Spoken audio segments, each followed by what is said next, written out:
अब देखिए ये आर्टिकल। अब इसके अंदर क्या हुआ है कि जेरोमी पावल ने साफ साफ बोल दिया कि हम जल्दी में नहीं हैं रेट कट करने के।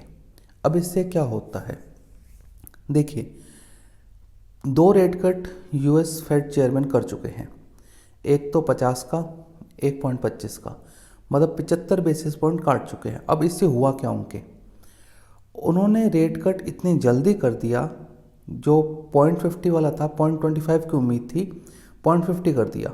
अब 0.50 से हुआ क्या कि उनकी इकोनॉमी वापस से इन्फ्लेशनरी के अंदर जाने स्टार्ट हो गई, और जो भी रिसेंटली जो उनके सीपीआई डाटा आए थे वो भी ज़्यादा थे।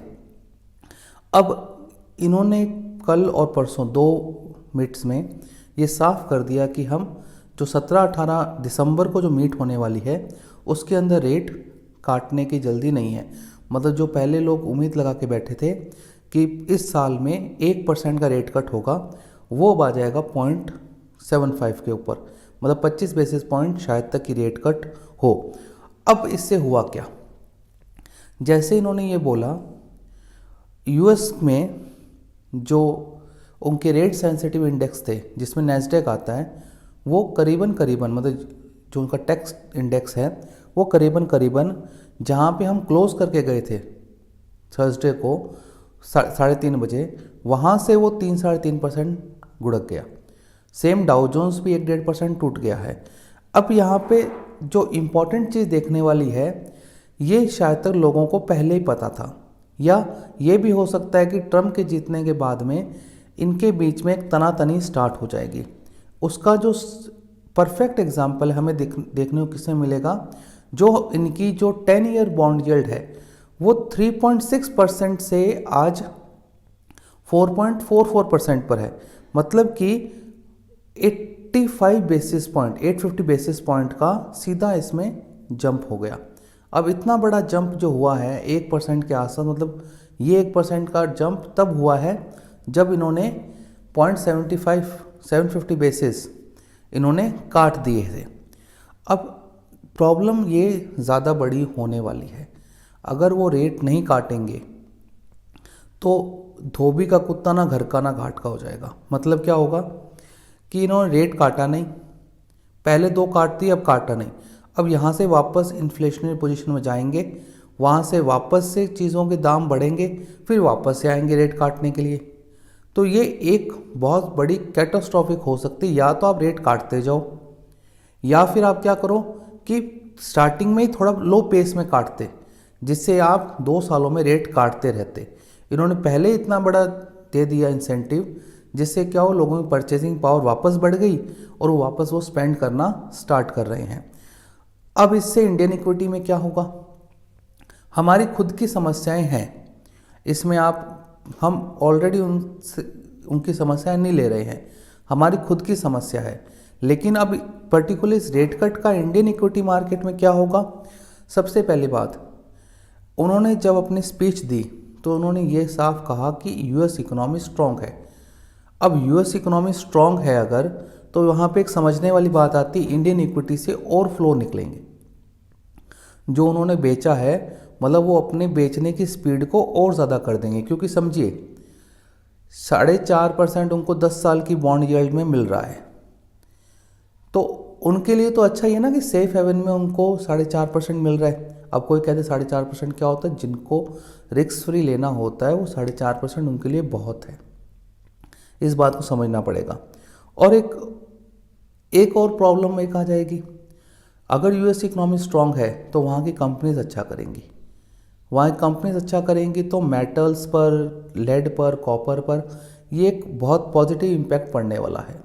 तो हमारे लिए दो धारी तलवार हो गई, मतलब यहाँ तो मेटल के दाम बढ़ेंगे और वहाँ से क्या होगा, यूएस इकोनॉमी स्ट्रांग होगी तो डॉलर स्ट्रांग होगा, तो हमारे लिए 2 धारी तलवार हो गई। और अभी तक एक बात समझिए, हम 84 के पार चले गए, 84.40 पर हमारा यूएस डॉलर खड़ा है, यूएसडी INR हमारा 84.40 के आसपास खड़ा है। ये बहुत समस्या वाला खेल बन रहा है धीरे धीरे, लोग गौर नहीं कर रहे, वो उनकी अलग प्रॉब्लम है। हमें सिर्फ एक ही चीज़ बचा रही है, क्रूड।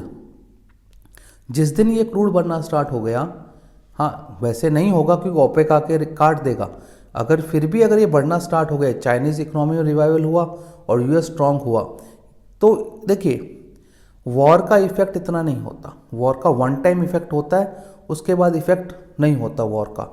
लेकिन जो इकोनॉमी में अगर रिवाइवल आया, चाइना में आता है या यूएस के अंदर और स्ट्रांग होती है यूएस इकोनॉमी, तो क्रूड के दाम सबसे पहले बढ़ना स्टार्ट होंगे और वो हमारे लिए और ज़्यादा हमारे रुपए के ऊपर प्रेशर डालते जाएंगे। मतलब ये 84 जो 40 के आसपास का डॉलर है, कोई हैरत नहीं होगा मेरे को, मतलब वर्ड नहीं आया मेरे को, कोई भी सरप्राइजिंग नहीं होगा कि ये 85 तक भी पहुंच जाए with in a short period of time. मतलब 2-3 महीने के अंदर ये 85 तक भी पहुंच जाए तो इसमें कोई हैरत वाली बात नहीं है। तो क्योंकि फ्लोज बढ़ेंगे, अब समझिए ये एक्चुअली में डीवैल्यूड हो और हमारा फॉरेक्स रिजर्व भी नीचे आ गया, जो फॉरेक्स रिजर्व था हमारा वो भी हमारा नीचे आ रहा है। अब एक चीज़ समझने वाली बात है, लोन ग्रोथ बढ़ रही है, वापस लोग एंजाइटी हो रही है लोगों को लोन लेने की, तो हमारा फॉरेक्स रिजर्व नीचे आ रहा है क्योंकि आउटफ्लोज हो रहे हैं। अब अगर यूएस इकोनॉमी स्ट्रांग है और वहाँ पे रेट कट नहीं होंगे तो यहाँ पर दिक्कत आ जाएगी हमारे कि फ्लोज एक्सलेट होते जाएंगे हमारे, और ज़्यादा तेज़ी से हमारे फॉरेक्स रिजर्व नीचे आएंगे। और दूसरी चीज़ है कि हमारी इक्विटी से पैसा निकलेगा क्योंकि डॉलर स्ट्रांग होगा। डॉलर अगर स्ट्रांग होगा तो हमें तेल खरीदने के लिए और भी कुछ खरीदने के लिए हमें डॉलर देना पड़ेगा, जिससे हमारे फॉरेक्स रिजर्व्स और ज़्यादा कम होंगे, क्योंकि आरबीआई कोशिश कर रहा है, इसमें कोई डाउट नहीं है। एक बात समझिएगा, पिछले दिनों से यूएस डॉलर करीबन 10 से 10.5% महंगा हुआ है, मतलब कि 6-7% महंगा हुआ है। मतलब 100 का जो यूएस डॉलर था, इंडेक्स था, वो पहुंच गया कितने पर, 106-7 के आसपास पहुंच गया। मतलब 6 से 7% महंगा हुआ, लेकिन फिर भी हमने अपनी करेंसी को बचा के रखा क्योंकि आरबीआई ने पूरे अपने आर्सेनल खाली कर दिए। अब वो कितने दिनों तक बचा सकते हैं वो एक देखने वाली बात है, क्योंकि इवेंचुअली तो या तो इकोनॉमी हमारी स्ट्रांग हो, वो है नहीं, हमारे यहाँ पे इन्फ्लोज आए, वो नहीं हो रहा, तो डॉलर की हमें पेमेंट यूएस में करनी पड़ती है, क्रूड की पेमेंट हमें यूएस में करनी पड़ती है डॉलर के अंदर, तो हमारे रुपया पर दिक्कत रहेगी। अब ये 84-40 का मैं कह रहा हूँ आपको 85 हो जाए कोई बड़ी वाली बात नहीं है। तो अब सेलिंग प्रेशर इंटेंस होता जाएगा धीरे धीरे, और उन स्टॉक से दूर रहिए जहाँ पर हाई पी वैल्यूएशंस है और जहाँ पे एफआईज का स्टेक ज़्यादा है, क्योंकि ये उन्हीं स्टॉक्स को पनिश करेंगे। और दूसरी, थीमेटिक स्टॉक्स से दूर रहिए, थीम बेस्ड स्टॉक्स पर दूर रहिए जहाँ पर थीम चलती है, सोलर की, पावर की, उसके बाद में ये आपका ईएमएस इलेक्ट्रॉनिक मैन्युफैक्चरिंग वाला ये सिस्टम, ये बहुत ज़्यादा हाई पी वैल्यूएशंस पर है। लोग चाहे कितनी कर ले, अर्निंग सपोर्ट नहीं करेंगी तो स्टॉक प्राइस ठोके जाएंगे, लेकिन ठीक है। और दूसरी चीज़, हमारे खुद के सेंटीमेंट ख़राब है। खुद के सेंटीमेंट ख़राब करने के पीछे सबसे बड़ा रीज़न जो मुझे दिख रहा है, रुपया है, एफआईएस की सेलिंग है। हाँ, 2 रीज़न मुझे सबसे ज़्यादा दिख रहे हैं, कोई गौर नहीं कर रहा। एक तो प्रमोटर माल चेप रहा है, इसकी अगली वीडियो में हम बात करेंगे। प्रमोटर ने ज़बरदस्त पिछले क्वार्टर में और इस क्वार्टर की जैसे ही ये विंडो ख़त्म होगी, इसके बाद प्रमोटर आकर माल बेचेगा, कि वो इतने दिन तो वही क्लोजर विंडो के अंदर बेच नहीं सकता। लिस्टिंग ऑब्लिगेशन रूल के अनुसार उस पर रेगुलेशन लग जाती है, तो वो 10, 15, 20 दिन, 1.5 महीना तो माल बेच नहीं सकता। अब जैसे 15 तारीख को ये ख़त्म हुआ और मंडे से ये लिस्टिंग ऑब्लिगेशन जो है LODR का जो है क्लोजर विंडो का, वो हट जाएगा। उसके हटते ही प्रमोटर सबसे पहले माल बेचेगा। उसके बाद अपन कल करेंगे डिटेल के अंदर कि कितनी कंपनियों से, निफ्टी 100 कंपनियों में से किस किस ने माल ठोका है अपना, किस किस प्रमोटर ने। तो वो एक समस्या वो भी है। एक तो प्रमोटर वाली समस्या, रुपया को छोड़ दीजिए, एफआईएस की सेलिंग को छोड़ दीजिए, एक तो ये, और दूसरा सेबी चेयरमैन कोई गौर नहीं कर रहा इस बात को। चाहे इस मामले को दबा दिया गया, महादेव भुज वाला ये मामला दब गया हो, लेकिन कहीं ना कहीं ये बाजार को परेशान कर रहा है। ये ऐसा नहीं है कि ये 26,000 की वापस घुमाए, कुछ ना कुछ है इसमें। बात है कि सेबी चेयरमैन का जो एलिगेशंस हैं वो परेशान करने वाले हैं, वो कहीं ना कहीं HNIs को परेशान करने वाले हैं, इसलिए वो माल ठोक रहे हैं अपना, या दूसरे लोग अपना माल छोड़कर निकल रहे हैं। क्योंकि आप के जो टॉप मोस्ट पोजीशन पे लोग बैठे हैं वो करप्ट या कुछ क्या कर रहे हैं उसका कोई क्लेरिफिकेशन नहीं आया। और तीसरा एक पॉइंट, ऑप्शंस को बंद करना, ये एक्चुअली लोगों को पसंद नहीं आया। और ये लोगों को पसंद नहीं आने की वजह से ये 3 कारण मुझे लगते हैं अफोरसेट, जो आपके दूसरे जो कारण हैं वो तो हैं ही, लेकिन ये 3 कारण टॉप मोस्ट मुझे लगते हैं कि एक तो इनका ये जो सेबी वाला जो मामला चल रहा है वो एक है, चाहे ठंडा पड़ गया हो लेकिन कहीं ना कहीं कुछ है।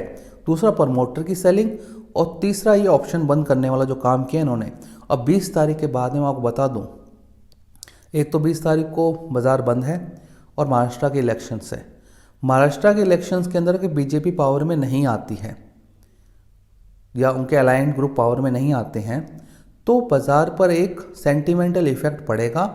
अब मैं पॉलिटिकल कमेंट नहीं कर रहा हूँ, बट प्रॉब्लम हो जाएगी अगर बीजेपी नहीं जीतती। हाँ, अगर बीजेपी जीत जाती है तो एक रिसाइट भी रहेगा बाज़ार के लिए, तो वो एक देखने वाली बात है। तो अब आपको ध्यान रखना है कि थोड़ा सा आपको उन स्टॉक से बचकर चलना है जहाँ पर एफआईएस की होल्डिंग ज़्यादा है और जो ऑप्शन में ज़्यादा एक्टिव रहते हैं स्टॉक्स, तो उनसे थोड़ा सा दूरी बनाए रखिए। और जिन्हें प्रमोटर माल ठोक रहा है तो आप भी ठोकिए भाई, एक सिंपल सी बात है। अब इसके कारण लोग देते हैं, मैं आपको बताऊं कारण लोग देते हैं, वेल्थ डाइवर्सिफिकेशन हो जाता है, कैपेक्स बढ़ाने के लिए हो जाता है, चाहे कितना भी हो कैपेक्स बढ़ाने के लिए प्रमोटर को पैसा मिल जाता है, ठीक है। वो अपनी कुछ होल्डिंग बेच के कैपेक्स बढ़ाता है, वो ओएफएस से बढ़ा सकता है भाई, वहाँ पे तो वही सीधी सी बात है, अपना माल सीधा मार्केट में छोड़ने के बजाय ओएफएस से, ओपन ऑफर सेल से छोड़ दे। हाँ, लेकिन वहाँ पे ठीक है, रेगुलेशन, कोई कहता है रेगुलेशन ज़्यादा हो जाती है, ये हो जाता है, लेकिन उसमें एक दायरा होता है ना, सब्जेक्ट टू आपको ये पैसा इसी चीज़ का लोकेट करना है। एक सिंपल सी बात है, ये जो घर खरीद रहे हैं ना 100 करोड़ के गुड़गांव वगैरह के अंदर, ये सारा प्रमोटर्स के पैसे के हैं। तो वो माल तो ठोक ही रहा है, तो वो अगर ठोक रहा है तो आप ही ठोको माल को, तो वो एक चीज़ समझने वाली हो जाती है। तो ध्यान रखिएगा, थोड़ा सा बाजार ट्रिकी है, बाउंस आएगा सेल करेंगे, नीचे जाता रहेगा ये तो अब कब तक जाता है, क्योंकि अर्निंग नहीं है, समझे बात को, चाहे कोई कितना भी बोले ये है इंडिया में, ये है इंडिया में, ये है इंडिया में, अर्निंग्स नहीं है। जहाँ पे नंबर नहीं है, जहाँ पे टॉप लाइन बढ़िया ग्रोथ नहीं आ रही और जहाँ बॉटम लाइन में बढ़िया ग्रोथ नहीं आ रही, वहाँ पे दिक्कत है। और दूसरी बात, टॉप लाइन को मैनेज किया जा सकता है, टॉप लाइन इज मैनेजेबल। आप प्राइस बढ़ा दीजिए 5%, आपकी टॉप लाइन ऐसे ही 5% बढ़ गई, मतलब पिछले क्वार्टर से इस क्वार्टर में अगर मैं, सिंपल सी बात है, 5% का भी जंप लूँ किसी को पता नहीं चलेगा। अगर मैं 1000 रुपये की चीज़ के अंदर 50 रुपये बढ़ा देता हूँ तो क्या फ़र्क पड़ना है किसी को, कोई फ़र्क नहीं पड़ेगा। मेरी टॉप लाइन 5% अप हो गई, आपको ध्यान रखना उसके ईबिटा पर, इसके ईबिटा के मार्जिन पर।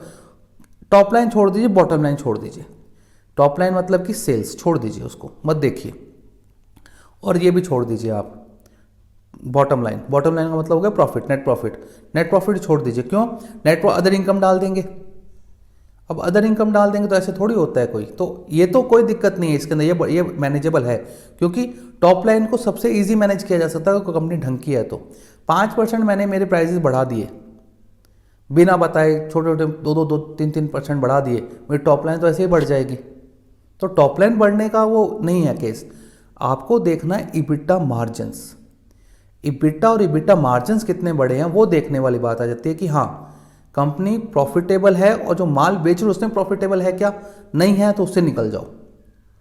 अदरवाइज उस कंपनीज में रहने का फायदा नहीं है जहाँ पे मार्जिन्स एक्सपेंशन नहीं हो रहा है, जहाँ पे इबिटा मार्जिन नहीं बढ़ रहा है। अब इबिटा मार्जिन नहीं बढ़ रहा है तो दिक्कत है, क्योंकि टॉप लाइन मैनेज की जा सकती है, बॉटम लाइन मैनेज की जा सकती है, बट इबिटा को मैनेज करना मुश्किल हो जाता है। तो इस चीज़ का आपको थोड़ा सा ध्यान रखना, और मार्केट ट्रिकी है, तो बाजार में खोएंगे पैसे। लोगों ने तेजी देखी है इस बाजार की, लोगों ने मंदी नहीं देखी है। अब मंदी नहीं देखी है तो जब मंदी देखेंगे, मैं कह रहा हूँ अभी ये कुछ भी नहीं हुआ, अगर रियल फॉल आएगा ना तो लोगों के 80% तक पोर्टफोलियो उड़ जाएंगे। एक्सेट आपके पास एक अच्छी कंपनी है, अच्छी कंपनी है, ग्रोथ स्टोरी है, और आपने खुद चूज़ की है, ये इंस्टाग्राम वाले हम जैसे लोगों से या किसी से ना लेकर आपने खुद रिसर्च किया है, आपको उसका प्रोडक्ट दिख रहा है बाजार के अंदर, और आपका मानना है कि ये कंपनी ग्रो करेगी, तो वो सही है। किसी के कहने पर इंस्टाग्राम, टेलीग्राम, यूट्यूब, टीवी, इनसे अगर कोई स्टॉक खरीदा है तो आपका स्टॉक 80% तक टूट सकता है, क्योंकि लोगों ने तेजी देखा है। तेजी में सबका बोलबाला, मंदी में सबका मुंह काला। तो वो चीज़ है कि 10% निफ्टी टूटा है। 10% निफ्टी टूटने में इतना बवाल मचा रहे हैं लोग। मैं तो ये सोच रहा हूँ अगर ज़्यादा टूट गया, यहाँ से 15-20% टूट गया, या बेयर मार्केट में निफ्टी चला जाता है, कभी गया नहीं इतने दिनों सालों में, अगर बेयर मार्केट निफ्टी चला जाए तो क्या होगा। तो कहते हैं ना, तेजी में सबका बोलबाला, मंदी में सबका मुंह काला, तो वो चीज़ हो जाती है। तो ऐसा सोचिए आपके पास कि आपने जो स्टॉक लिया है उसका प्रोडक्ट दिख रहा है बाजार में, वो कंपनी वेल डूइंग है, प्रमोटर उसका अच्छा है, प्रमोटर ने माल नहीं छोड़ा है, सबसे इंपॉर्टेंट बात, ठीक है ना। भाई 26,000 के भाव, जैसे मैं आपको एग्जांपल देता हूँ, आप सर्च कर लीजिएगा पॉलीकैब। रिजल्ट से पहले इसके प्रमोटर ने अपना माल छोड़ दिया। क्यों भाई, आप ही कंपनी इतनी अच्छी है तो प्रमोटर क्यों माल छोड़ रहा है। तो वो चीज़ समझने वाली थोड़ी सी ट्रिकी चीज़ें हैं, ये लोगों को समझ नहीं आती, क्योंकि वो अपना धंधा करते हैं। तो मैं तो कहता हूँ दूर रहना चाहिए यार। फालतू का आपका कुछ पैसा डालते हो, 2, 5, 10 लाख, 15 लाख, 20 लाख डालते हो, 50 लाख, 1 करोड़ डालते हो, अपना हार्ड अर्न मनी डालते हो, और वो उड़ जाएगा, और ये ऐसे उड़ जाएगा, पता भी नहीं चलेगा आपको, क्योंकि आप अपने धंधे में बिजी रहोगे। वो कब वो स्टॉक 50-60% टूट जाएगा, फिर आप देखोगे एक दिन 50% टूट गया, बंद कर रहे यार, छोड़ इसको, धंधा करते हैं। लग गया ना पैसा होगा 4-5-10 लाख रुपए, जो आपका हार्ड अर्न मनी था।